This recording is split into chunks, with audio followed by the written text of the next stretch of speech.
Амансыздар ма?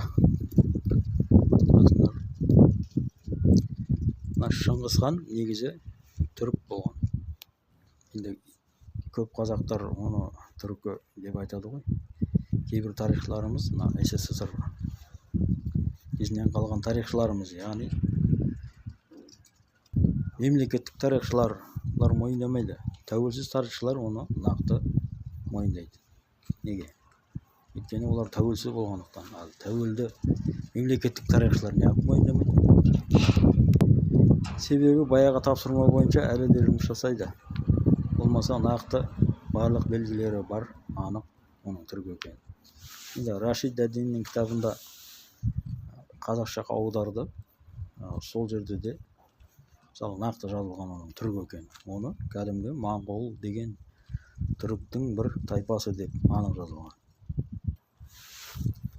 Сосын мысалы отырарды жаңа қиратты Шыңғыс хан деп біздер ойбай, сонда қазақтар өздері қиратты ма деп айтатын адамдарға тіпті таңғаламыз. Сондай дәрежеде адам болып кеттік па? Мысалы Жапония қазіргі аралдардан тұрса да, Жапония бірден құрылған жоқ. Жапондармен соғысу арқылы біріктірген олардың императорлары болды. Жапондармен соғысу арқылы бірікті. Сол сияқты біздің қазақтар да солай. Қазақ хандығы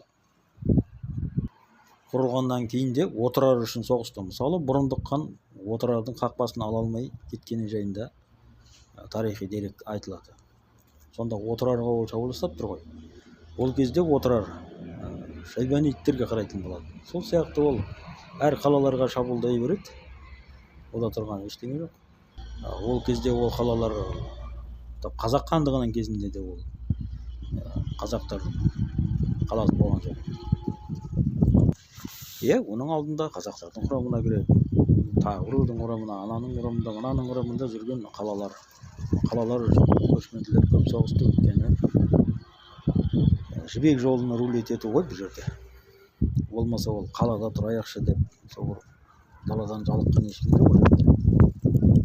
Алпы сол қалаларда руль ету үшін соғыс қой бұл жерде.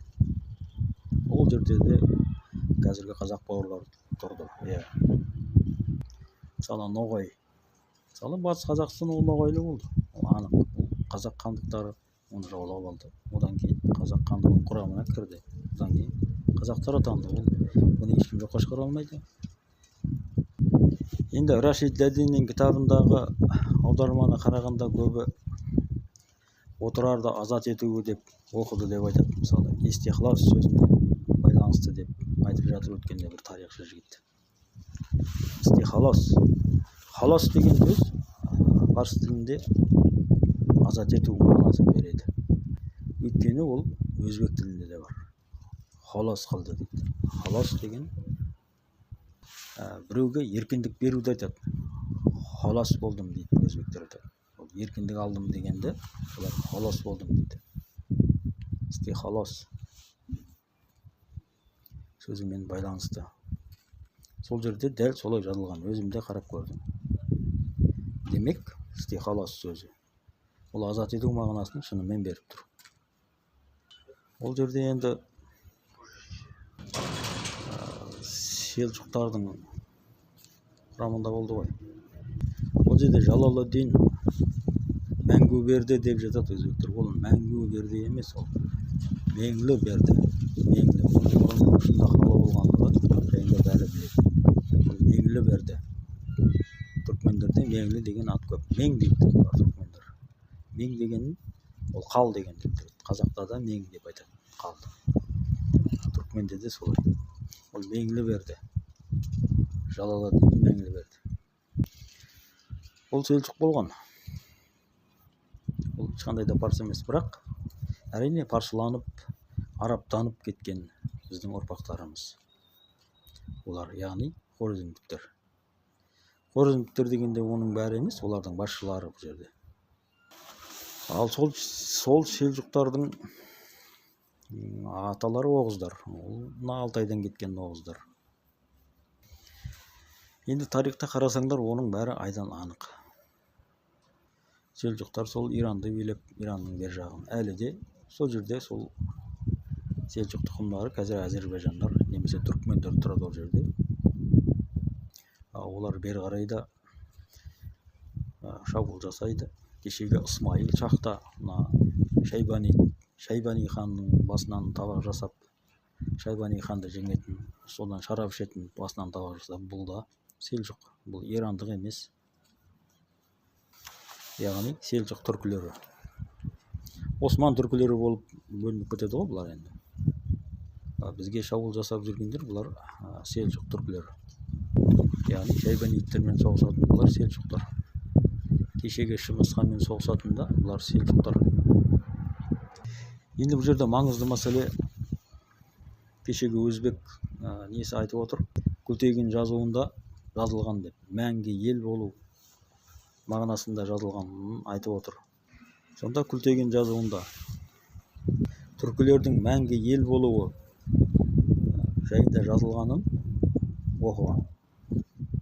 Сен әрқашан мәңгі ел болам десең, осылай жаз деп айтқанын айтып отыр. Демек, бұл жерде мәңгі ел сөзі бар. Мысалы, қазақтардың мәңгі ел деп айтуы да дұрыс. Мысалы, Шыңғыс ханның өзінің мәңгі ел атауы да соған сәйкес келіп тұр.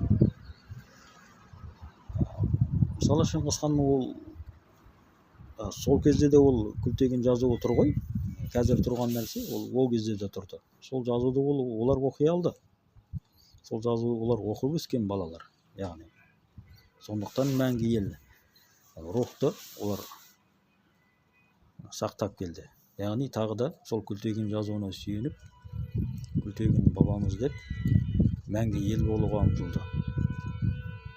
Сол мәңгі ел жазуы, яғни Күлтегін жазуында да жазылған.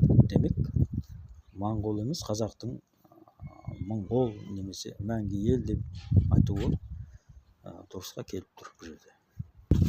Енді ол Күлтегін жазуы қазіргі Моңғолия даласында тұр ғой әлі де. Сол жазуды олар сол кезде оқи алды.